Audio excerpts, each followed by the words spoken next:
चला तर मित्रांनो, आज आपण पाहूया syllabus compulsory English TYBA semester 5th. 5 unit आहेत. त्याच्यामध्ये युनिट पहिलं आहे प्रोज.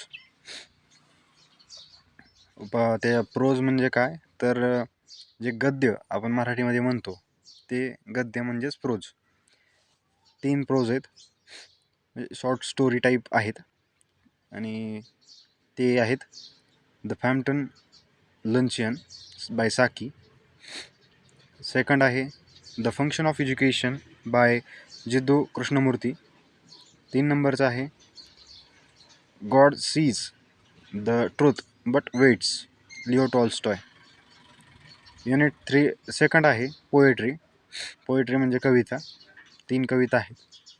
पहिली कविता आहे neutral tones by Thomas Hardy. Second आहे स्ट्रेंज मीटिंग विल्फ्रेड ओवेनची आहे. थर्ड नंबरची आहे poem have you got a brook in your little heart, Emily डिकिन्सननी लिहिलेली आहे. युनिट 3 आहे ग्रामर, जे की आपल्याला भीती वाटणारं आणि सगळ्यात अवघड असं जे काही जातं ते आहे ग्रामर. त्याच्यामध्ये 3 टॉपिक आहेत. ॲडव्हर्ब्स, सेकंड आहे सिंथेसिस ऑफ सेंटेन्सेस, थर्ड आहे types of sentences according to their function. Unit 4 writing. आपल्याला काहीही लिहायला म्हणलं की रायटिंग जे उपयोजित लेखन मराठीमध्ये असायचं, निबंध लिहायला किंवा पत्र लिहायला, तर ते जे असायचं ते हे इंग्लिशमध्ये रायटिंग म्हणून एक युनिट आहे. त्यामध्ये आपण शिकणार आहोत पॅराग्राफ रायटिंग, परिच्छेद लेखन, note taking and note making. आपण रनिंग नोट्स वर्गामध्ये जे घेतो आणि सेल्फ स्टडी करत असताना ज्या आपल्याला समजून घेऊन जे महत्त्वाचे पॉईंट आपण पुस्तकामध्ये वाटतात ते आपण लिहून घेतो, त्याला म्हणतात नोट मेकिंग.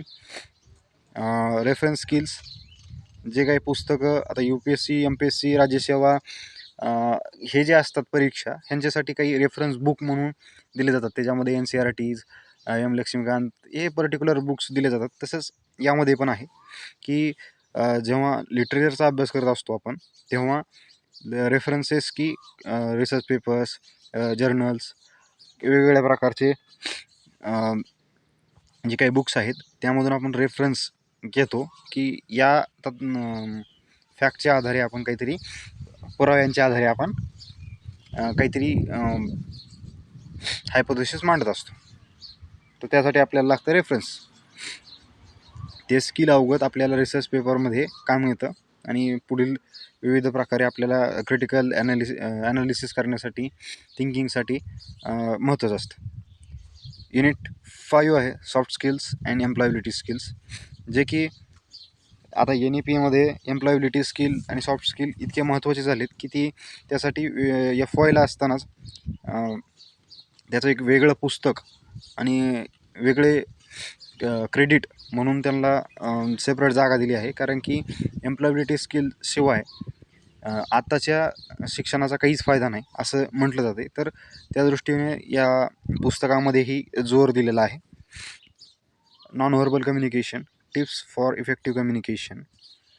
थर्ड आहे टेलिफोन स्किल्स आणि चौथं आहे टेलिकॉन्फरन्सेस.